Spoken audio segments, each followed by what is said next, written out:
Merhaba sevgili öğrencilerim. Dersimize devam ederiz. Kızım oğlum fen bilgisi dersi 4. sınıf 8. ders. Geçen ders anlattım size yerleşi şekilleri ve yerleşi değişimleri yavaşı veya hızlısını anlattım. Ondan sonra bir dakika kalmış, biraz sizlere bazı notlar verdim kızım. Fosil söyledim. Fosil ne demektir? Fosil şeyler ne demek? Şimdi bu ders bu konu hepsini tamamen anlatacağım. Kafanızda ne sorunuz varsa bilirsiniz. Çok her zaman ben burada yine tekrarlıyorum. Çok yabancı filmlerde veya çizgi filmlerde arkadaşlar dinozor şeyleri görersiniz. Ya da çocuk, hatta sizden daha küçük kız kardeşiniz varsa ya da dinozor oynayacakları vardır. Gösterecek. Ha bak ben seni yiyeceğim. İşte korkutuyor, şey ediyor.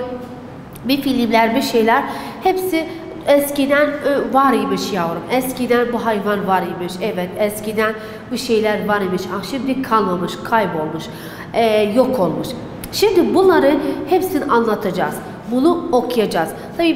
Tabii biz ne yaptık? Bilim adamlar, jeoloji bilim adamlar bunlar hepsi bulmuş. Şimdi bizde ne var? Fosil oluşumu. Bak kızım oğlum, fosil kelimesi ne demektir? Fosil kelimesi kızım oğlum yavrum. Bak ne yazmışım. Uzun zamanda umurum mıdır siz hemen benimle not defteriniz yanınızdadır. Kalemle elinizdedir. Kızım oğlum bak ne söylüyor. Uzun zamanda beri yaşayan canlı kainatlerin bulunduğu kanıtlardır. Yani ne demek? Yani eski zamanda yaşayan bu hayvanların, bu kainatlerin, değil hayvan, bitki de var yavrum. Eskide yaşayan hayvanlar veya bitkilerin yaşadığı kanıtlardı. Hatta insan da aynı yavrum. Eski insan çok kocamanıydı. Elleri 3 elimiz kadarıydı. Boyu çok yüksekidir, kocamanıdır. İşte fazla şey etmeyeyim. Onu inşallah gelecek derslerde, gelecek sınıflarda alabilirsiniz. Sadece bak ne söylüyor. Uzun zamanda beri, yani bellidir. Bizden önceki yaşam, canlı kaynaklar. O zaman canlı kaynak dediği zaman yani insan, hayvan, bitki. Her üçümüz şeyler. Bulunduğu kanıtlardır. Yani eskide yaşayan bu bitki. Mesela bu bitki şey etmiş, bu hayvan, işte bu insan. Yani hepsi. Tabii bu araya belki de müzeye gidersen eskiden kalan kalıntılar hepsi gösteriyor. Hepsi biliyor belli olanlar. Yani mesela müzeye gidersen bazı zaman kıyafet koyarlar, insanlık kıyafeti. Bazı öğrenci var güler, hocam bu nasıl bir kıyafetti? Bu nasıl bir elbise girerler? Eskiden bizim gibi elbise girmek yoktur canım. Hepsi yüktür veya şeydir arkadaşlar, hayvanları cildine yaparlar. Yani ben örnek size anlatıyorum. Kızım oğlum işte mesela hocam eskiden bu dinozor nasıl yaşarmış, ne yermiş, ne yaparmış. Kızım işte bunları hepsini işte bu fosille biz bildik. Fosili olduk. O da ne demektir? Onun sebebi oluşu nasıl oldu? Biz nasıl bildik bunu? Eskiden yaşayan bu hayvanlar, bu bitkiler, bu insanlar yaşıyordu. Hepsi bunlar kayalar üzerinde çizmişler, eserleri kalmış veya yer altında bunların eserleri kalmış. Anlıyorsunuz ne söylüyorum? Mesela örnek.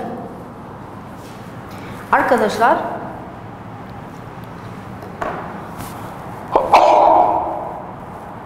pardon, özür dilerim. Bende alerji var, korkmayın. Kızım oğlum canım.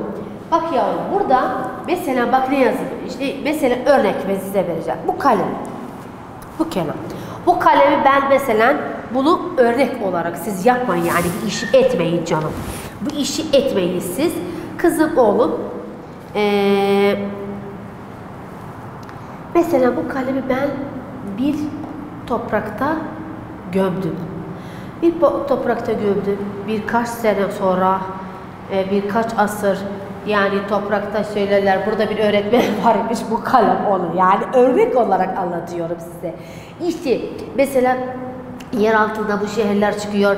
Eskiden yani burada bir memleket var imiş, burada bir kocaman bir vezir var imiş, ya bir insan var imiş, ya bir hayvan var imiş, ya bir bitki var imiş. İşte bu da eseri kalmış. bu kalıntıları kalmış yani kalıntı yani eserleri eskiden kalan kalıntılara veya eserlere ne deriz yavrum? Fosil deriz.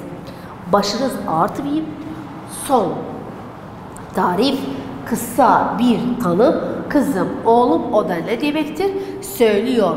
Yani fosillerinin eskiden kalan şeyler, eserlerdir. Eskiden kalan eserlerdir. Ya da bu tarifini ezberlersiniz. Kitapta da var sizin. Anlaşıldı mı yavrum? O zaman söylüyor neden oluşur? Bak burada kitabımızda var. Fosili oluşumu. Oluşumu ne demektir? Oluşumu bak ne söylüyor? Ölü hayvanlardan ve bitkilerden oluşur. Ölü hayvanlardan veya bitkilerden oluşur. Anladınız mı yavrum? Yani bu fosiller neden oluşur? Neden gelmiş? Ve ölü yani bu bitkiler ölür. Birkaç sene bir yer altında tabaka biz şey deriz bakarız. Burada bir bitki varmış ya bu hayvan varmış ve böyle yaşarmış ve böyle otururmuş. Anlaşıldı mı yavrum? Umarım bunu anladınız. Bizde var fosil izi. Bu tabii fosil bildik dedik. Söyledik eskiden kalan eserlerdir. Arkadaşlar veya ölü hayvanlar ve bitkilerden oluşur. Kızım oğlum veya bunlar hepsi çökellenmiş yani yer altında kalmış tabaka işte bunu bulduk. Arkadaşlar bu nasıl olmuş? İşte ölü hayvanlar ve bitkiden oluşmuş. Bu notu umurumda yazarsınız. Sonra ne geliriz? Fosil izi. Fosil izi ne demektir? Fosil izi arkadaşlar kızım oğlum bak ne yazmışız aynı. Uzun zaman yani asır biz sizdedir yani 100 yıl. Her asır 100 yıldı. Her asır 100 yıl yani her karın. Karın manası nedir? Yani 100 sene. Her şey 100 yıldı. Uzun zaman belli yaşayan hayvanların yaptığı bir şeyin gösteriyor. Yaptığı bir şeyin gösteriyor. Hayvan yaptığı o şeyler de gösteriyor. Dinozorun ayak yerleri, izlediği yer. Mesela dinozorun dişi ya da tırnakları ya kemikleri işte bunlar hepsi nedir? Fosil izisidir.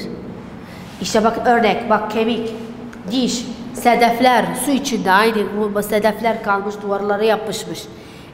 Bir de hayvanların pislikleri affedersiniz. İşte o da artık maddeleri o da hepsi hizmet ediyor fosil izleri. Umurum budur. Güzel bir şekilde anladınız. Fosil ne demektir? Fosil dedik yavrum. Eski kalan eserlerden şeydir yavrum. Kızım oğlum fosil. Eski kalan eserlerdendir. Kalıntılara fosil deriz. Fosil izisi nedir? O hayvanlar yaptığı şeyler, hareketli davranışları veya şeyleri hepsine fosil izisi denir. Kemikleridir, dişleridir, sedefleridir. Yani kabukları ve hayvanın pislikleri hepsine fosil izisi denir. Hatta ayaklarını izlediği yerleri, tırnaklarınız, hatta kitapta da size anlatıyor. Bak dinozorun dişi parmaklarının yeri izi çıkmış. Hatta insanın da izi vardır ya. Mesela arkadaşlar parmaklarımız mühürlemek için vardır. Arkadaşlar koyarız mesela bir ev yapmakta ya da bir alışveriş yapımında bunu yaparız deriz gösteriyor. Umarım bunu anladınız. Arkadaşlar yazmış burada bize fosillerin başka türleri. Fosillerin başka türleri var. Evet var. Yani biz söyledik bu fosilleri biz aldığımız bu fosiller kızım oğlum biz aldığımız bu fosiller yavrum anlatıyor ki biz aldığımız bu fosiller arkadaşlar söylüyor kalıntılardı. Ölü hayvanlar ve bitkilerden gelen fosillerdi. Acaba başka fosiller var? Evet var. Başka şeyler. Mesela kahramane. Kahramane kelimesi belki de çok duymuşsunuz. Belki de çok biliyorsunuz da. Kahramane ne demektir kızım oğlum? Bazı bitkiler var yapıştırıcıdır. Madde üretir.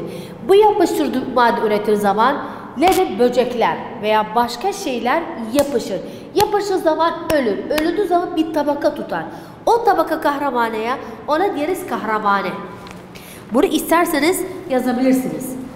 Başka şeyler, mesela kahramane ne demektir? Kahraman.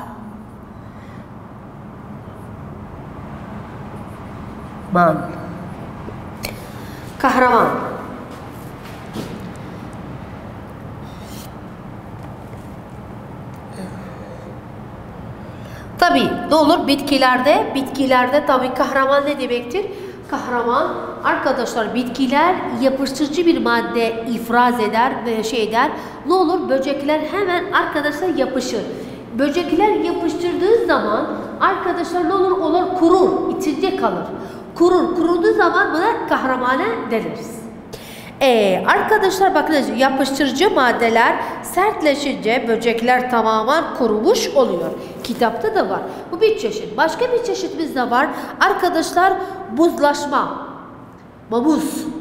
Mamuz tabii bir çizgi film vardır ya. Geçer tabii kar bölgelerde, kutuplarda. Mamuz file benzer bir hayvandır ama fil değildir. Kutuplarda yaşarmış. Ona deriz mamuz. Mamuz o çizgi filmi var. Çok önemli filmdir. Ona çok ödül aldı bu çizgi film. Arkadaşlar işte mamuz o da aynı başka bir türü şeylerdendir. Ne diyorlar? Fosillerdendir. Kızım oğlum istiyorum anlatacağım size.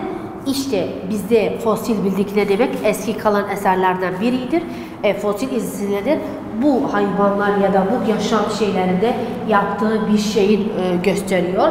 Yaşadığı yer, izlediği şeylerden mesela kemikleridir veya pislikleridir veya dişleridir. İşte anlatıyor nasıl bir şekiliymiş, nasıl bir kocamanmış, nasıl bir hareket edermiş. Bu hepsi ondan gelmiş. Başka fosil şeyler var. Başka türleri var. Evet var. Bir onlardan kahraman.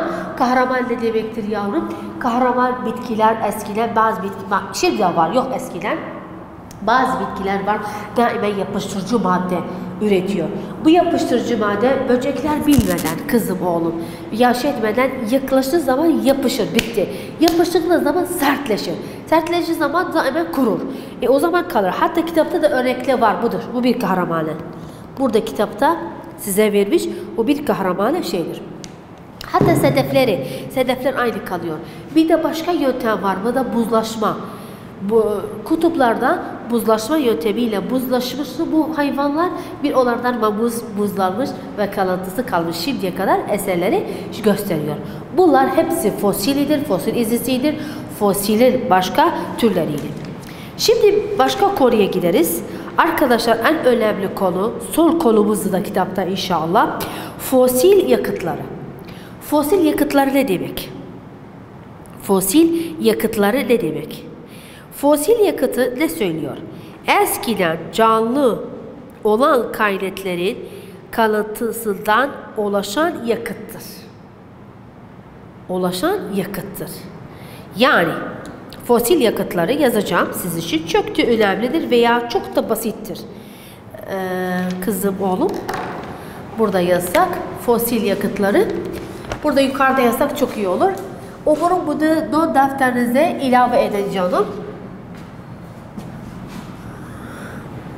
Fosil yakıt.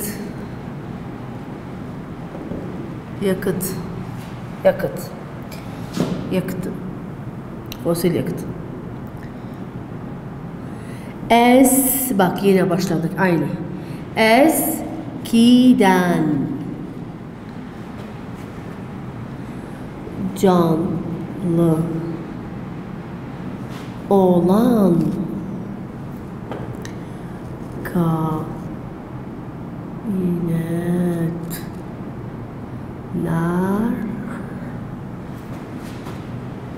kalıntısından oluşan yakıtlar yakıttır. Oluşan yakıttır arkadaşlar.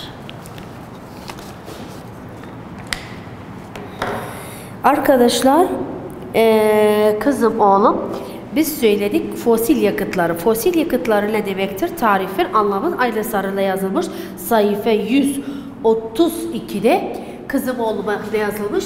Fosil yakıtı. Fosil yakıtları da olur, yakıt da olur. Eskiden canlı olan kaynakların kalıntısından oluşan yakıttır. Yakıttır. K harfi de o yavrum.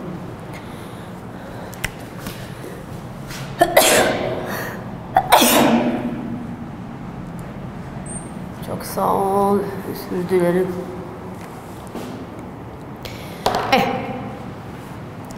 Arkadaşlar, bu yakıtlar nedir? Bu yakıtlar leş ederiz. Biz hayatımızda çok yakıt kullanıyoruz. Bu yakıtlardan leş olur. Bak ne söylüyor? Kitapta da var. Sayfa 132'de. Bak ne yazmış? Fosil yakıtı ile bilinen petrol, doğal gaz ve taş kömürü.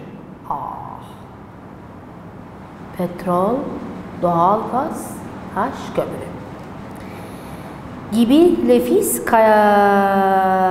kaynaklar fosillere başka önem kazandırıyor. Çünkü bütün bunlar eski canlı olan kaynaklardan oluşmuştur.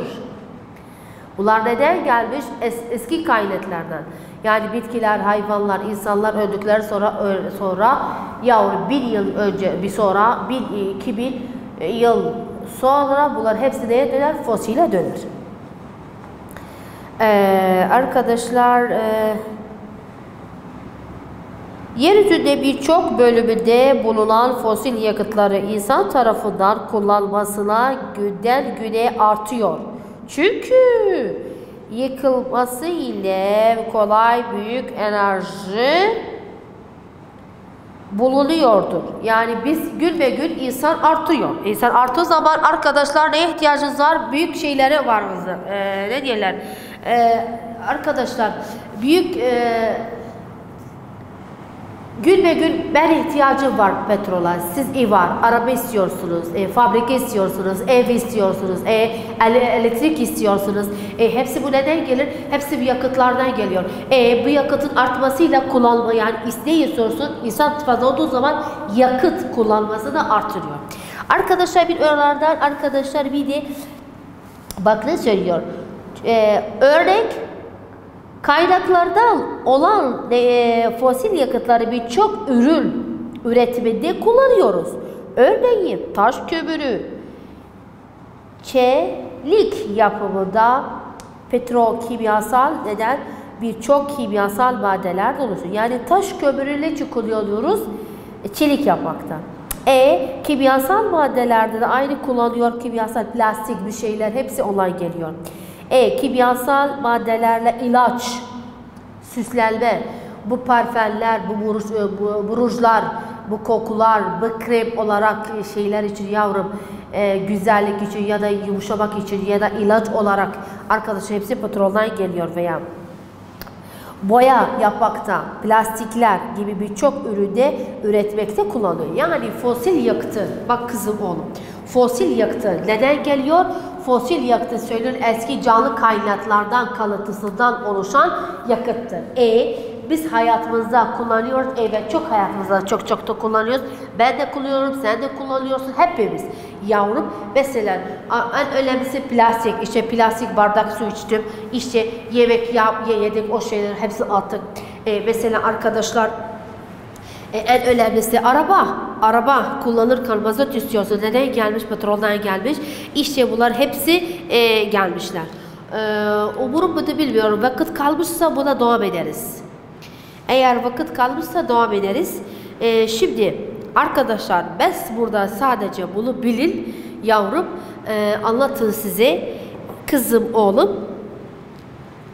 Çok önemli de soru da gelmiş. Acaba ben bu fosil yakıtları Nelerdir? Petroldur, doğal gazı söyledim, taş kömürüdür. Bunu çok hayatımızda da kullanıyoruz. Birkaç örnek de verdik. Söyledik mesela taş kömürünü çilek yapmakta. Arkadaşlar mesela kimyasal maddeleri ilaç için ve süslenme maddelerde, boyada, plastikte birçok ürünlerde kullanıyoruz. Bunu anladınız. İşte arkadaşlar fosil yakıtları kaç tane ayrılır? 3'e ayrılır. Bunu yazacağız.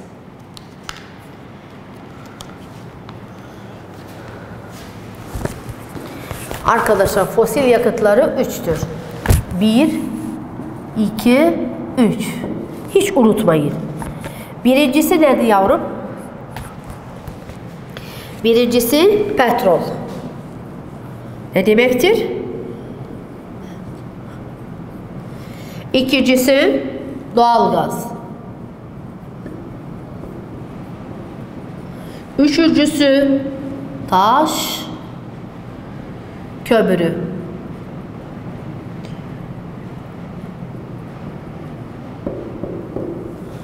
Petrol, taş kömürü ve doğalgaz. Hangisi evvel dedin sonra hiç önemli değil kızım. Oğlum. Yani hangisi söylediniz olur. Şimdi güneşten enerji. Tabi bu hepsi dünyamızın en enerji kaynağı da tabi güneştir. Bu güneş işte geliyor. İşte bu yer altındaki bitkiler veya hayvanlar öldüklerinde işte bu enerjiyle yer altına gidiyor. İşte petrole dönüyor, taş kömürü dönüyor, doğalgaza dönüyor. İşte bununla arkadaşlar işte şey olur. Bak yine söylüyor. Söylüyor canlı kaynaklar güneşten dayanarak besin elde ediyorlar. Öldüğü toprak altına gömülüp milyonlarca yıl sonra petrol, doğalgaz veya taş kömürü gibi fosil yakıtlarla çevrilir. Ben güneşten enerji aldım. Siz onu aldınız. Hayvan aldı, bitki aldı. Arkadaşa birkaç sene bu enerjiyle işte aldık, yaşadık, yemek yedik, besin olduk. Ondan sonra ölür. Yani bunu Allah hepinize uzun ömür versin. İnsanlar ölüyorlar. Öldükleri zaman yavrum işte bitki olarak, hayvan olarak öldükleri zaman ne olur? Yer altına girer.